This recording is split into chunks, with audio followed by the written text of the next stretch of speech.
So there must have been some values that you developed as growing up in those environments. Like what, how did those stories, those life experiences shape your values where they are today?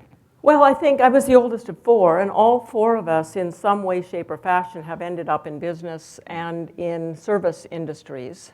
And so I think that we used to always sort of say service is good for the soul.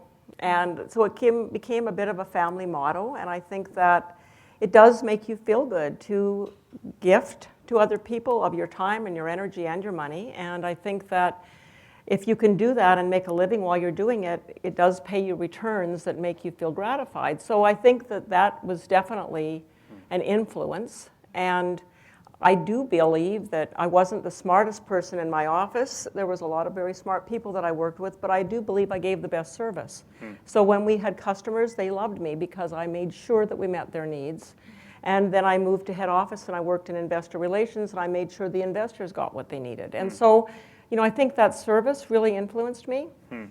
And the other part of it is that when you're running a business, it really does boil down to relationships. I worked at Xerox, and I remember that one of my jobs was to make sure that everybody in my territory was happy with the quality of their photocopies. So I would take an original and send it out to people with a little chart and ask them to make a copy on their machine and then fill out the chart.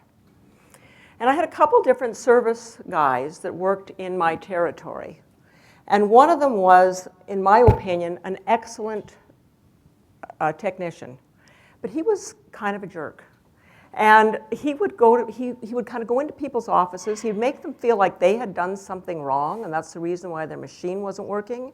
And he just kind of rubbed everybody the wrong way.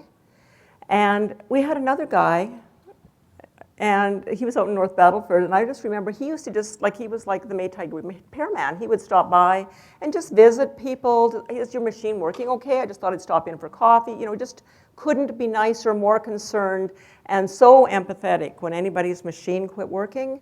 Like, I know how hard this must be, and I'm going to get it fixed as quickly as possible so that, you can get back to your important work. So everybody loved him. I didn't think he was the best technician. And I would send these originals out with this little form. And to the guy that was a jerk, I'd get back what I thought was an excellent copy. And everybody would say, poor, poor, poor, poor, poor.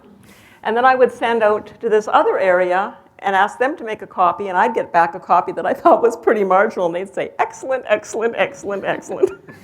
So it just, I think, really teaches you how important those relationships are in doing business and the way that it influences people's perception of your work. Yeah, no question.